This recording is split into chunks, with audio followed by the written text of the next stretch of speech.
Hello everyone and welcome to the sideboard here at the Dallas Legacy Open. I have once again brought Gail in. Hey everyone, I'm Gail's back. been hard at work at the sales booth all weekend, including today. Yep. We mentioned all of our standard sellers yesterday. Right now we're just going to go over the Legacy sellers. Obviously we sold a lot of them before the Legacy tournament. Yeah, we did. So why don't you kick us off with just the cards that sold out first? Well, this hasn't happened in quite some time, but the very first card to sell out for Legacy was Frogmite.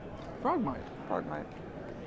There are a number of Affinity enthusiasts in Dallas. We always joke about how aggressive Texas metagames are, but in reality, like Goblins and Affinity are two of the more popular decks that people play in this state. Like, that's just true.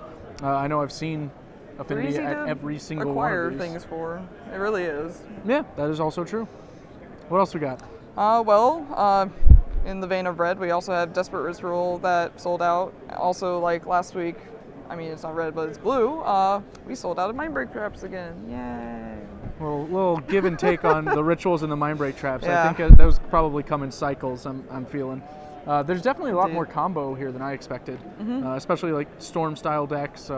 Belcher, obviously, playing with Desperate Ritual. Yep. There's a fair number of those, which is kind of odd. I'm not used to seeing it in Texas, but it's very reasonable. Little gutsy, considering that it was, in fact, two hard control decks that won the last Legacy Open. Joe Bass and Alex Cannon both playing Miracles, so a little surprising to see people go in the combo route, but working out okay. Yep. I see also we have some more sideboard cards like Mindbreak Trap on this list as well. Pyrokinesis sold out as well. Divert. Divert is out. Yeah, it was after Mindbreak Trap, I guess. I don't know. Divert's a pretty reasonable People are just picking up random card. things now. Yeah. Speaking of random, we did have Venser Shaper Savant sell out. Obviously, people aren't really jamming Vensers into decks, but at the same time, I think part of that is definitely Legacy, because the last Dallas Legacy Open was actually a little bit of a coming out party for Venser in the Legacy format. The Miracle decks playing him as an out to show and tell, and just as like a pretty strong card in the mirror, a beater that can seize tempo, possibly disrupt a counterbalance lock, stuff like that. Pretty big deal. I'm gonna glance down at our list here of other sells. We've got a bunch. We're also out of Goblin Matrons and Pile Drivers too. Goblin Matrons and Pile Drivers. The prediction. Funneling those goblins. Those goblins. We've got definitely Serum Visions. Obviously, that probably Storm combo. Poetic Rituals, some more combo. I see a few burn spells. Oh, we got Seething Song, Char Belcher. Sold out of Char Belchers. That's a horrifying thought. I would not want to walk into a room and find out Char Belcher was sold out. That'd just be. And then Leyland Void, another counterspell. Or sorry, sideboard card. Yep. Actual counterspell, not sold out. Strangely enough. So I haven't sold that many. Yeah, that's an interesting swath. A lot of sideboard cards and then some combo. That's basically what we're seeing. And goblins, of course. What about the cards we sold lots of, but not all of? We still have some. Well, Mine Tower and. Well, actually, just the Mine and the Tower from Urza. Everyone is all set on Urza's power plants, apparently. No one needs power plants. But Mine and Tower, we're a little shy. Yeah, I can only imagine people are excited about the Cloud Post victory, maybe, or trying to play their Tron decks. Modern has Tron a little bit. We have it's a a strange lot of one to people sell want out of. Modern cards. We don't have that section yet. Yep, I know that we've fired a couple Modern 8-mans, I believe, on the side, so people perhaps preparing for their PTQ season, also going to affect our card choices. Strangely enough, Venser, still not a player quite in Modern yet. Not there. Not yet. Sad for him. Cryptic Command still taking the money. We also have Lava Spike and Echoing Truth and Energy Field. Lava Spike, Echoing Truth, Energy Field, pretty niche cards, mostly seeing sideboard play. Lava Spike, obviously not the sideboard card of the three. Certainly goes in most main decks or doesn't go in them at all. Beyond that, it appears like got some duels and fetches and your standard expected Legacy cards. So has the booth been bustling today? I know we were slammed yesterday. Slammed yesterday, not so much today, but we were fairly busy this morning. All right, well, chalk it up to a relaxing Legacy Open. Oh, yes. All right, well, I'm going to go ahead and let you get back to it, as much as it might not necessarily need you at the moment. I think the buyers would, appreciate being able to buy. Sure, Yeah. sure. All right, well, thanks again, Gail, for coming in. I'm going to go ahead and throw this to a break, and then we'll be coming back with the last two rounds of the Legacy Open. Yay, last rounds. The Magic Show is brought brought to you by StarCityGames.com, where you can now order Return to Ravnica boxes, cases, fat packs, and more with great prices, excellent customer service, and the world's largest Magic the Gathering singles inventory. StarCityGames.com is your one-stop shop for all your Magic the Gathering needs. Visit us on the web at StarCityGames.com and order Return to Ravnica today. And this is one of those situations where if he really did, all right, let's go to 3 here. Kind of furrowed his eyebrow at us on that one. I mean, this is one of those situations where, you know, God forbid he boarded in Nature's Claim, you know. Yeah, sure. That's really when, you know, and, you know, 3 cards, anything can happen, you know. What 3 cards do we need to see here? I think, like, the perfect 3 for him right now is just, like... Lion's Eye, Faithless, Looting, Golgari, Rachel.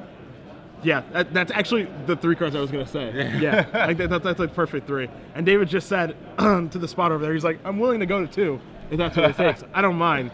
Oh, I hope he does go to 2. Yeah. Challenge accepted. That's such a baller move. Yeah. And he wins. Yeah. Come on, Dave. Now I'm rooting for him. Yeah. Before I was indifferent. He's like, 2 cards? I don't care. I'll do it. Come 2, on. 3. Let's get there. Keep. Okay. Are we going to get that? Well, Future Imp. Results. Gary Graveshow? And Jeremy just drew Force of Will. You're a little late. All right. I'll do it. Dredge 6. Are we going to get there? What do we got? He's got Narcomoeba, he has a bridge. And a Cabal Therapy. All right. 2 therapies. 2 therapies. In for 1. I think that's an Icarid, too. I think it's Icarid, City of Brass, 2 therapies, bridge from below. All right, yeah. For Flashback Therapy, get a token. What's Target. Spell Pierce, Brainstorm. Okay. Oh, Jeremy learned his lesson. So he's Brainstorm's in the Sword, Stoneforge Mystic, and a Thoughtseize. Probably keeping the Stoneforge on top of his deck. Wants to get that. I think he wants to get a Jete or Batterskull. Yeah. Off of 3 cards. I think even with the insane dredge, I think he's. Let's see if he's a sniper. Let's see what David Thomas names. He did name. Did he name Plowshares or? Name Swords. Wow. Okay. So there's a Thoughtseize, there's a Force of Will, you see a Scrubland, you see a Flooded Strand, and you see a Academy Ruins. The other thing here, though, also to keep in mind, interestingly enough, he doesn't have another blue card, because that's a Thoughtseize. So, and the Thoughtseize doesn't matter. Yeah, the Thoughtseize does not matter. Stoneforge Mystic is the card that we believe he kept on the top of his deck. There's another Cabal Therapy there. So whatever he searches for with Stoneforge Mystic, he can just sack the Putrid Imp, or if he hits a Narcomoeba off the dredge and just take it. Yep. So we're going to see Stoneforge Mystic. He's probably going to search up Batterskull, but it doesn't matter which one he searches up, because if David thinks that it's a huge problem, he's just going to therapy it away. But I think because Jeremy had the Academy Runes, he didn't care. That's why he kept That's true. Okay. And you do see Batterskull. You see a Dredge, Amoeba, another bridge, and another Enabler, and a Faithless Looting. I don't know if he's ever going to be able to get there. Not quite going to get there with that, but still, another Narcomoeba and a second bridge. Just what he needs, and even though Jeremy can get back an Academy Rune, get the Batterskull back with Academy Runes, Dave's gonna be pressuring here a lot of damage pretty soon, and he also, the Putrid Imp also has Threshold, yeah, which is a factor. It's got Threshold, and he did discard the Great Troll, so he's going to the air. He's coming across for 4 right now, 2 in the ground, 2 in the air. Stoneforge Mystic not going to jump in front of that zombie token. It could to remove the bridges, but he chooses not to. Jeremy draws Swords, a card that we knew was on top. And he does have that Academy Ruins, as you said, but that's a little slow to get that Batterskull. But again, if he is able to get it into play, it changes everything. Yeah, I mean, basically, it's a little slow, but ideally he could... all right, so he shuts off the enabling, but Dave has at least a Stinkweed Imp and a Golgari Grave Troll in his graveyard, so he's going to be able to at least dredge for 2 more turns. I'd be interested to see here if... there's the Icarid. If Jeremy decides to block with the Stoneforge to shut off the Bridge from Belows. And we do see him dredge another Shadow. It's old school. We're going to bring it up. I don't even know exactly what it does. I know it's got haste for some reason. I think if there's 3 creatures above it, or if it's the top creature, it comes into play. At the end of your upkeep, if the Shadow's in your graveyard with at least 3 creature cards above it, you may return it to play. So... Such a confusing little 1/1. You see Stoneforge get in front of the Icarid. He gets to set the triggers for the bridge, so he's going to get tokens. I'm pretty sure. Yep. So he gets 2 tokens here, dropping Jeremy to 9. Is that correct? That's correct, and he gets to set the triggers for the bridge because it is his bridge from below. So the bridges go 2, 4, 6, 8, 10, threatening to do 13 next turn. Possibly more. Bridges go, but he gets tokens. So I think Jeremy needs a Supreme Verdict or Engineered Explosive here. Draw a card. That's a flooded Wow, strand. and it looks like that's it. Oh my goodness, David Thomas pulls it off of Mulligan to 3, doesn't even sweat it. Look at him. Wow. And look at the judge. He shrugs his shoulders. Or the spotter, he just shrugged his shoulders. Oh my goodness. Talk about a bad matchup for Stoneblade. Oh my God. If you're Jeremy when he's mulliganing, you're just like, oh, 5. Yeah. Oh, 4. 4.